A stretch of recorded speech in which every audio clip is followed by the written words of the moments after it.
Hey guys, I'm making another video here. Today I'm showing off this ESEE Junglas or Junglas that I customized. Uh, actually did this years ago, like maybe 10 years ago or so, give or take.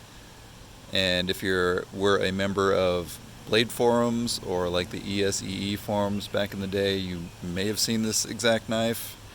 I was the guy, went by Bri-Fi back then. I was the guy that actually kind of did this, and people seemed to like it.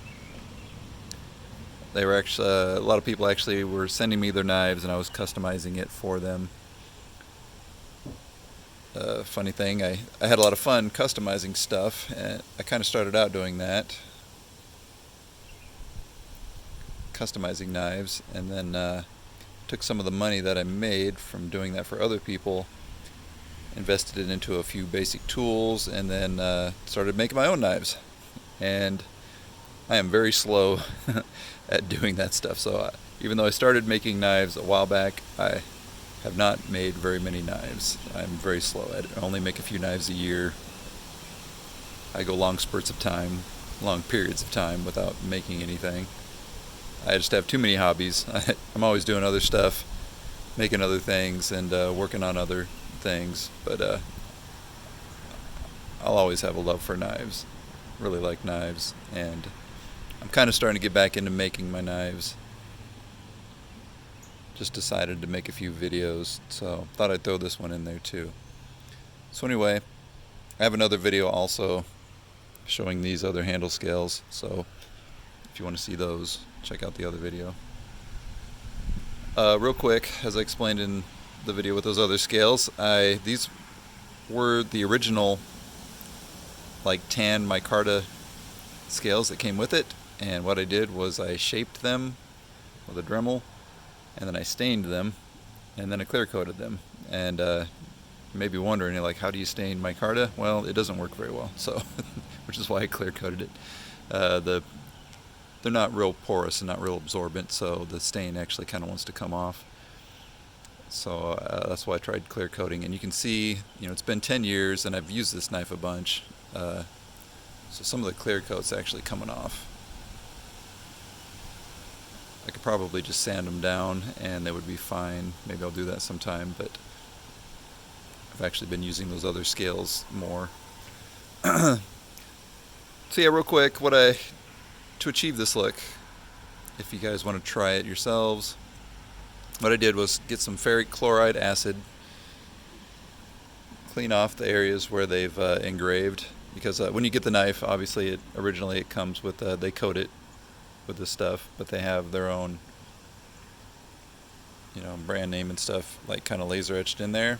Well, if you put ferric chloride acid on here, the acid will eat the spots where the bare metal is showing, and it won't do anything to the coated parts. So that is how you achieve these deeply etched areas. So you leave it in ferric chloride acid, and the longer you leave it, the more it etches, the deeper it etches in there. So you etch those in with the acid, and then after you're done with that, you strip that coating off. I rounded the spine on this, filed in some jimping, ground in this little choil here so you can put your finger in there, choke up, put your thumb on the jimping for some fine work. Let's see, also tried out some file work there. I was just kind of learning as I went. Here's one of my early attempts at doing, I think that's called a vine pattern. It's one of my first attempts at doing that. I later learned to do it even better, but it's, kind of cool. A couple notches there for looks.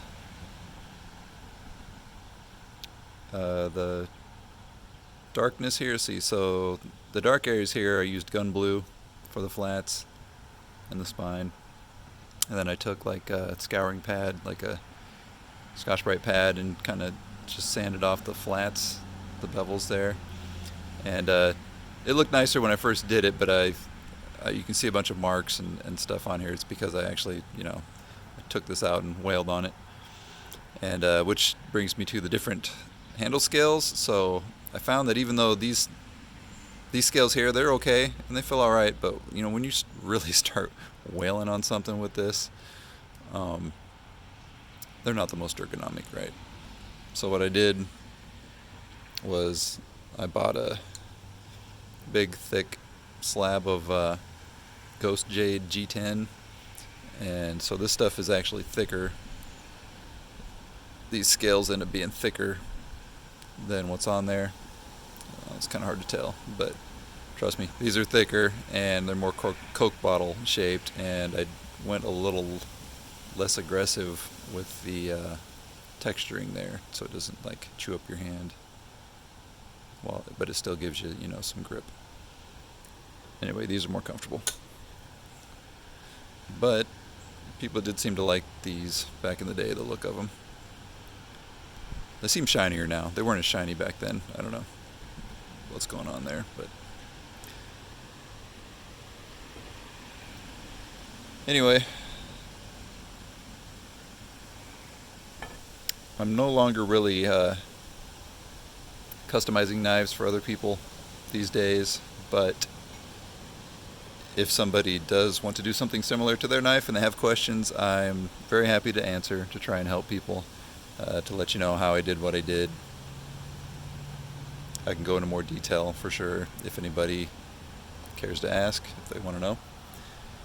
I've also was pointing out this little Azula, one pretty simple little mod you can do is you take some sandpaper, lay it flat, maybe put it on a piece of leather, I think I did, and you kind of strop it on that sandpaper, and by doing so, start with a lower grit, work your way up to finer grit, and I sanded off the coating, but just on the bevels of this knife. So everything is coated except for those. And when I was done, it actually had like a mirror finish, but I've since developed a patina because I use this a lot to cut up food and stuff, which, you know, stains it. It doesn't affect how it performs, it just, you know, gives it that used look. But anyway, it's very smooth, very slick. It also thinned out the edge a little bit, which makes this a really great slicer. Really good for food prep and stuff, easy to clean off.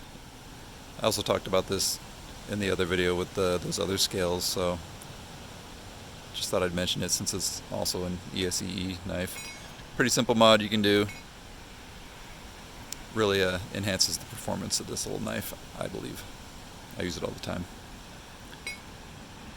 So anyway, that's about all I got here. Like I said, if you want to check out what these scales look like, check out the other video that I have.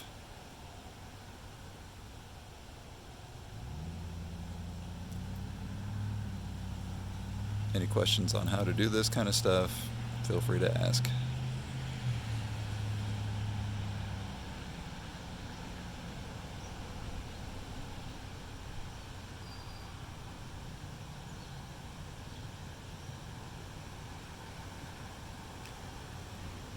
And, oh, yeah, I guess like I mentioned, I did mention this in my other video too, about how these sheaths are pretty great if you're thinking about getting one. I mean, you got lots of options here, and one cool thing is that this is adjustable.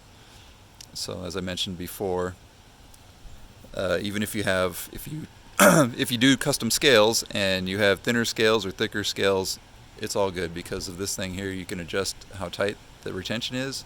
So even though I made thicker scales, they still fit in here just fine. And the original ones, they fit just fine. If you go even thinner, you can tighten this up and they'll fit just fine. That's a really cool thing. And this big old sheath, you can add stuff. Like I said, obviously I added paracord and a ferro rod, little pouch, whatnot. I think I got that little ESEE arrow underneath this cord somewhere. Anyway, pretty cool knives. It's fun to customize things sometimes.